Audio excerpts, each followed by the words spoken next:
अभिवादन स्वीकार कीजिए ब्रजेश मिश्रा का और आप देखना शुरू कर चुके हैं द डिबेट। बहनों भाइयों, यही रात अंतिम, यही रात भारी, ये रात बहुत लोगों पर बहुत भारी गुजरने वाली है और आज की रात बहुत लोगों को नींद नहीं आएगी, क्योंकि स्टेक पर उत्तर प्रदेश है, देश का सबसे बड़ा राज्य, और स्टेक पर कुछ पार्टियों की पूरी आत्मा, कुछ पार्टियों की पूरी जान, कुछ पार्टियों की पूरी ताकत। 5 साल के बाद उत्तर प्रदेश में जब चुनाव नतीजे को बस कुछ घंटे बाकी हैं, आप यकीन मानिए ये कत्ल की रात है, ये कयामत की रात है और ये रात ऐसी है जिसमें बहुत से जनता को भी नींद नहीं आने वाली है। ये चुनाव बहुत दिलचस्प तरीके से लड़ा गया है और काउंटिंग को लेकर धड़कनें तेज हो गई हैं। और मैं हमेशा कहता हूँ उत्तर प्रदेश का चुनाव बड़ा विशेष होता है, देश के अन्य राज्यों के मुकाबले बेहद रोमांचक और बहुत ही शानदार। फिलहाल ईवीएम चोरी के आरोपों के साए के तले काउंटिंग होने जा रही है। एक एडीएम वाराणसी में सस्पेंड कर दिया गया है, एक एसडीएम बरेली में हटा दी गई है, एक लेखपाल को सस्पेंड कर दिया गया है और कुछ अधिकारियों के खिलाफ और भी कार्रवाई हो रही है। समाजवादी पार्टी के कार्यकर्ताओं ने उत्तर प्रदेश में सभी मतगणना केंद्र लगभग घेर रखे हैं।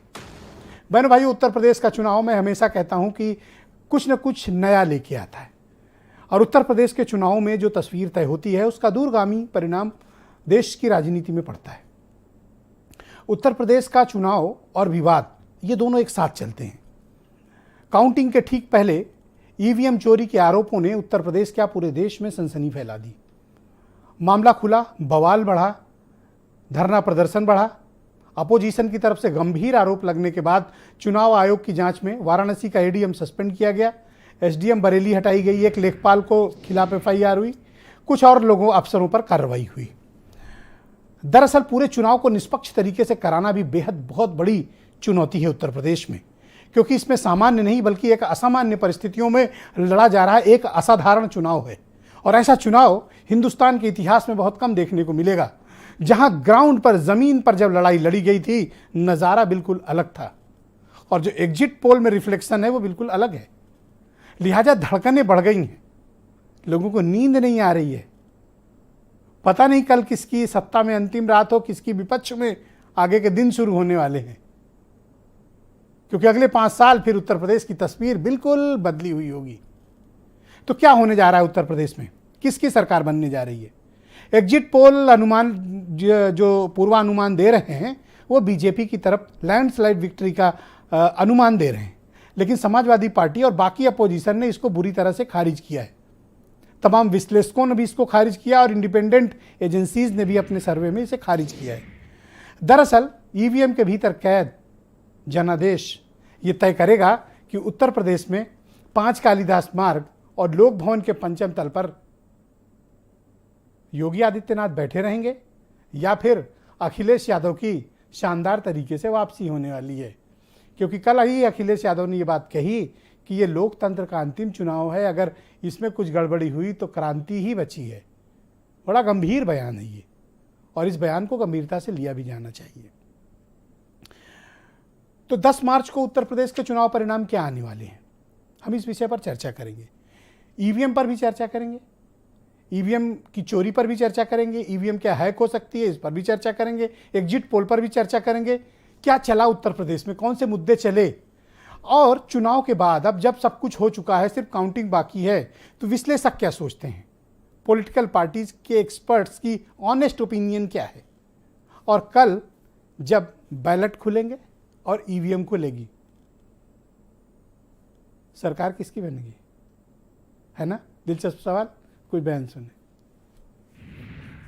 देखिए, समाजवादी पार्टी के मुखिया श्री अखिलेश यादव जी पराजय की सुनिश्चित संभावना को देख करके घबरा भी गए हैं, बौखला भी गए।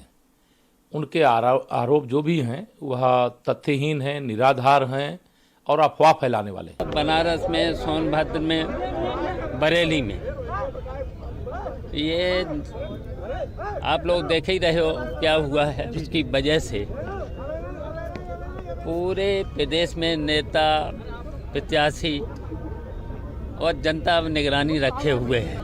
देखिए, डेमोक्रेसी या लोकतंत्र हमारे इस संविधान का और इस देश की व्यवस्था का अटूट अंग है, नंबर 1। नंबर 2, हम ये भी कहना चाहेंगे कि कोई भी ऐसा काम नहीं होना चाहिए जिससे हमारे लोकतंत्र, हमारे संविधान पर आंच आए।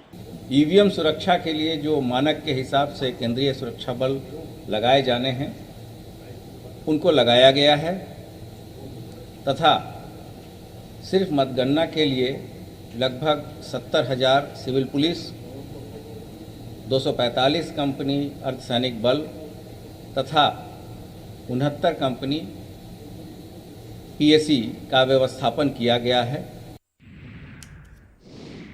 तो कल जब नतीजे आएंगे, मतगणना सुबह 8 बजे से शुरू होगी। दर्शक जान लें कि सबसे पहले बैलेट गिने जाएंगे और बैलेट के ठीक आधे घंटे के बाद से ईवीएम काउंटिंग शुरू होगी। यानी पहली ईवीएम की ओपनिंग तकरीबन 8:30 सुबह या 8:40 पर होगी और पहला रुझान आपको 9:15, 9:30 बजे या 10 बजे के आसपास आने शुरू हो जाएंगे और उसके बाद 12 बजे तक एक तस्वीर हमारे समक्ष आ जाएगी कि उत्तर प्रदेश में कौन सी पार्टी आगे चल रही है, कौन पीछे चल रहा है, नेताओं का क्या हाल है, कौन आगे है, कौन पीछे है। हम आज इस विषय पर चर्चा करेंगे। मसला गंभीर है क्योंकि आज का दिन बहुत ही महत्वपूर्ण है और कल उत्तर प्रदेश में जब सूर्योदय होगा, एक नया सूरज उत्तर प्रदेश में उगेगा। हम सब ये कामना करते हैं कि उत्तर प्रदेश तरक्की की राह पर चले, अमन चैन पर चले, सबको मौके मिले, सबको समान अवसर मिले, सबको न्याय मिले, सबको विकास और रोजगार मिले। हमारी यही कामना है और सबके साथ न्याय हो, यही उत्तर प्रदेश की कामना है। तो उत्तर प्रदेश में कौन सी पार्टी सरकार बनाने जा रही है और कल जनादेश उत्तर प्रदेश किसको देगा? मेरे साथ अमित पुरी, भारतीय